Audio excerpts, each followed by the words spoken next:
अब बात कर लेते हैं जी आपके फेवरेट टॉपिक की कि मेरी यहाँ पर सैलरी क्या है और मैं यहाँ पर कितना कमाता हूँ, मेरे यहाँ पे एक्सपेंडिचर क्या है। क्या हाल है सोनियो। अभी मैं मौजूद हूँ यूएस में और कैलिफोर्निया स्टेट है और मैं रहता हूँ भाई लॉस एंजलिस में। मैं यहाँ पे एज ए रोबोटिक्स इंजीनियर काम कर रहा हूँ। तो आज की इस वीडियो में हम डिस्कस करेंगे कि मेरी जॉब की नौइयत क्या है और मेरी यहाँ पर मंथ सैलरी क्या है, और इसके अलावा आप अपना करियर पाथ किस तरीके से चूज़ कर सकते हैं और ग्रो कर सकते हैं। तो अभी मैं निकलता हूँ ऑफिस की तरफ, तो रास्ते में फिर जो है वो गपशप करते हैं इसके बारे में। लॉस एंजलिस में मैं रह रहा हूँ वेस्ट कोविना में, और एक अमेरिकन मल्टी मिलियनेयर के साथ। बड़ा ही प्यारा सा खूबसूरत सा इनका घर है और बहुत ही वेलकमिंग है ये, और इस घर का इंटीरियर भी बहुत प्यारा है। काफ़ी अच्छी इन्होंने फैसिलिटीज़ यहाँ पर दी हुई हैं। और अब मैं बात करता हूँ अपनी जॉब के बारे में। और अगर मैं कहूँ कि मेरी जो जॉब है वो अमेरिका में आते ही शुरू हो गई थी तो ये गलत होगा, क्योंकि मेरी जो जॉब की जर्नी है वो एक्चुअली स्टार्ट होती है 2017 में। 2017 में क्यों? क्योंकि 2017 में मैं पहली दफ़ा अपने मुल्क पाकिस्तान से गया था चाइना मास्टर डिग्री के लिए। और जो ही मैं चाइना वहाँ पहुँचा तो 1 ईयर जो होता है वहाँ पे ना आपको बेसिक चाइनीज़ पढ़ाई जाती है इंक्लूडिंग योर कोर्सेज़। तो फिर जो है मैंने वहाँ पे रियलाइज़ किया कि भाई अगर मुझे चाइना में रहना है ना तो लैंग्वेज पे फोकस ज़रूर करना पड़ेगा, और विदाउट लैंग्वेज मैं वहाँ पे ना तो ग्रो कर सकता हूँ और वहाँ पे सर्वाइवल भी मुश्किल होगा। तो मैंने अपने कोर्स वर्क पर जो है वो नॉर्मल ध्यान दिया और ज़्यादा मैंने फोकस किया चाइनीज़ पर। तो 1 साल के बाद मैं इस काबिल हो गया था कि मैं वहाँ पे चाइनीज़ लैंग्वेज बोल सकता था। तो 2 साल मास्टर्स के बाद वैसे तो 1 साल रहता था मेरी ग्रेजुएशन को, लेकिन मैंने वहाँ पे जॉब स्टार्ट कर दी थी। अब जॉब स्टार्ट करने का चाइना में मल्टीपल वेज़ होते हैं। आप नॉर्मली तो स्टूडेंट्स इलीगल भी कर लेते हैं, लेकिन उसका पॉजिटिव वे ये होता है कि आप इंटर्नशिप वीज़ा लेके आप स्टार्ट कर लें जॉब। तो 2020 में मैं हो जाता हूँ वहाँ से ग्रेजुएट, लेकिन कोरोना आ जाता है तो मैं वापस चला जाता हूँ अपने मुल्क। तो उस दौरान मैंने फिर जो है सोचा कि यार अब मैं क्या कर सकता हूँ। तो फिर मैंने कुछ ई कॉमर्स से रिलेटेड स्टार्ट किया, चाइना से रिलेटेड। खैर वो मेरा एक्सपीरियंस अच्छा रहा, इतना बुरा नहीं रहा, लेकिन मैं प्रोफेशनली ही अपने आप को कंटिन्यू करना चाहता था एज ए इंजीनियर, क्योंकि मेरी जो सारी डिग्रीज़ हैं वो मैं उसको यूटिलाइज़ करना चाहता था। तो मैंने फिर क्या किया कि मैंने चाइना में जॉब फाइंड की, और मेरी ईवी कार से रिलेटेड एक कंपनी थी तो उसमें जॉब हो गई शेंजन में। तो मैं उससे पहले ऑनलाइन उनके साथ जॉब करता रहा, क्योंकि चाइना ने बैन किया हुआ था स्टूडेंट्स को, और इवन के सारे वीज़ाज़ को, वर्क वीज़ाज़ वाले भी नहीं आ सकते थे। तो 2020 में जो ही उन्होंने अपना बैन मतलब जो है वो किया, नो 2022 एक्चुअली 2021 में। तो 2021 में मैंने वीज़ा लगवाया, वर्क वीज़ा, और मैं चला जाता हूँ चाइना। तो फिर मैं वहाँ पे जॉब अपनी स्टार्ट कर देता हूँ।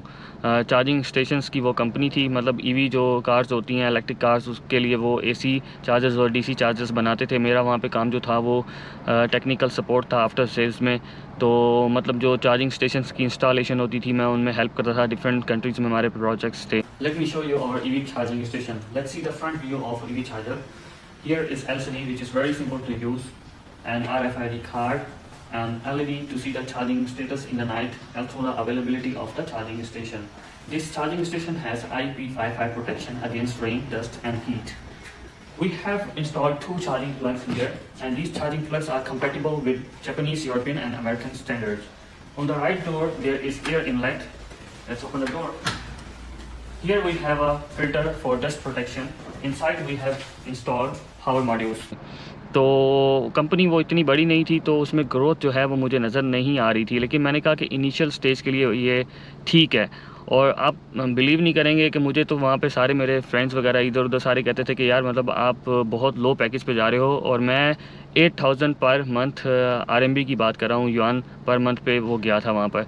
उस कंपनी में फिर ये था कि जिस एरिया में हम रह रहे थे वहाँ पे ना लॉकडाउन वगैरह हो जाता था, तो लॉकडाउन की वजह से वो हमें वर्क फ्रॉम होम करना पड़ता था, और कंपनी जो है वो फिर हमें हाफ़ सैलरी कट करके देती थी।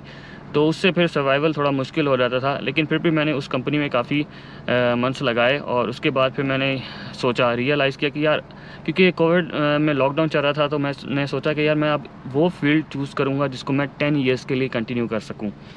तो मैंने डिफरेंट दोस्तों से मशवरा किया। कुछ लोगों ने मुझे कहा कि आप जो है वो डेटाबेस में चले जाएं, सही है। कुछ ने कहा कि यार आप मशीन लर्निंग पे काम करें, कुछ ने कहा यार आप लिनक्स पे काम शुरू करें।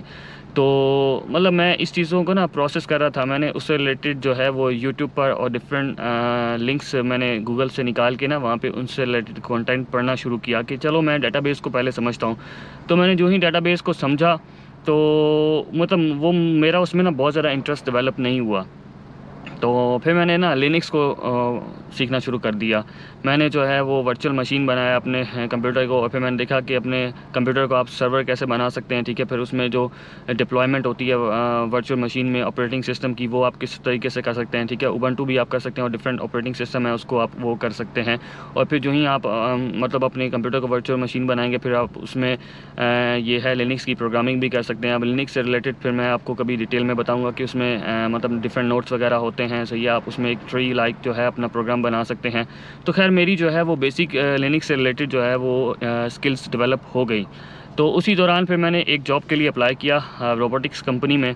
तो मेरी उस कंपनी में फिर इंटरव्यू हुआ और जॉब हो गई। और लकीली मुझे ज़्यादा जॉब सर्च नहीं करनी पड़ी, क्योंकि इस कंपनी में मेरा इंटरव्यू वगैरह अच्छा रहा, क्योंकि मुझे बैकग्राउंड ऑलरेडी नॉलेज हो चुका था।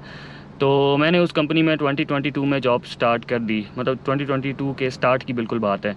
तो उसके बाद से फिर मैंने इस कंपनी में जो है वो सही कुट के काम किया, ठीक है। मैंने अपने आप को, अपनी एनर्जी को सिर्फ एक डायरेक्शन में फोकस रखा।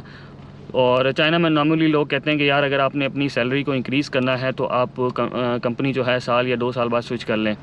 लेकिन मेरे फादर उस दौरान चाइना आए हुए थे, तो मैंने उनसे मशवरा किया, तो उन्होंने कहा कि बेटा अगर आप एक कंपनी में सेटल हो जाए ना, तो उस कंपनी में कम से कम जो है आपने 5 से 10 साल लगाने हैं, और उसके बाद फिर आप सोचिएगा कि मैं चेंज करूं, ताकि आपका स्किल भी डेवलप हो जाए, आपका ट्रस्ट भी उन लोगों के साथ अच्छा रहे। और आपकी कंपनी ऑलरेडी काफ़ी बड़ी कंपनी है, और कंपनी मुझे स्टार्ट में अच्छा पैकेज दे रही थी तकरीबन। चले मैं बता ही देता हूँ कि चाइना में वो जो मेरी स्टार्टिंग थी ना इसी कंपनी में, वो थी 18,500 RMB। और फिर ईयर के बाद जो है वो आपको 2 बोनसेस भी देते हैं, मतलब 18 मतलब 37,000 आपको मिलेंगे साल के बाद। तो कुल मिला के आपकी जो सैलरी है वो 20,000 RMB से ऊपर चली जाती है। अगर आप पाकिस्तान में उसको कन्वर्ट करें तो which is I think good money. आजकल जो है वो 1 RMB 40 RMB का है, तो आप अगर उससे मल्टीप्लाई करें तो आई थिंक मेरा स्टार्ट इतना बुरा नहीं था उस कंपनी में।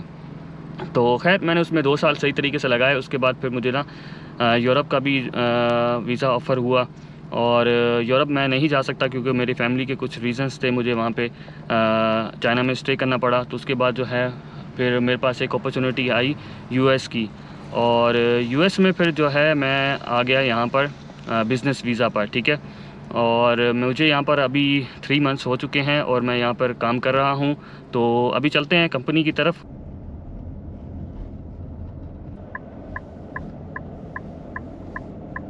जो ही मैं कंपनी पहुंचा तो मुझे काम पड़ गया, तो मैंने अभी अपना जल्दी से काम ख़त्म किया। तो अब बात कर लेते हैं मेरी यहाँ पे जॉब की नौयत की। मैं इस कंपनी में as a robot algorithm technical support and implementation engineer काम करता हूँ।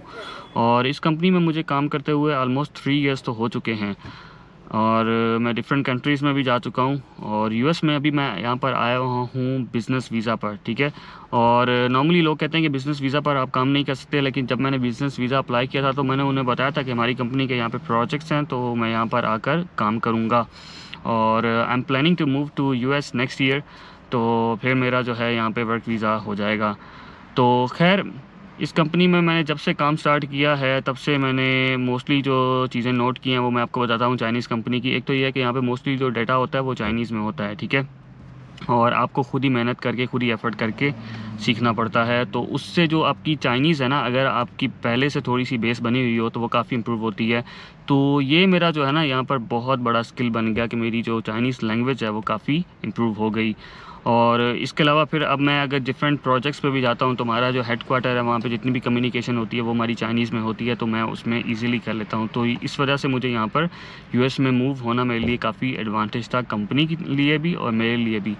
तो इसलिए मैं कहता हूँ कि अगर आप अपनी जॉब के साथ साथ या अपनी स्टडी के साथ साथ कोई एक एक्स्ट्रा स्किल एक्वायर कर लें तो उसका आपको हमेशा बेनिफिट होगा। अब बात कर लेते हैं जी आपके फेवरेट टॉपिक की, कि मेरी यहाँ पर सैलरी क्या है और मैं यहाँ पर कितना कमाता हूँ, मेरे यहाँ पे एक्सपेंडिचर क्या है। उससे पहले मैं आपको एक एग्जांपल देना चाहूँगा। देखिए दोस्तों, अगर आपके पास एक फरारी है और अगर आप उसको भगा रहे हैं रेगिस्तान में, तो या तो आप उसके बम्पर उड़ा देंगे, या फिर क्या होगा, उसका इंजन सीज़ हो जाएगा, या फिर ये होगा कि उसके टायर जो हैं वो रेत में धंस जाएंगे और वो हो सकता है कि वो चले ही ना।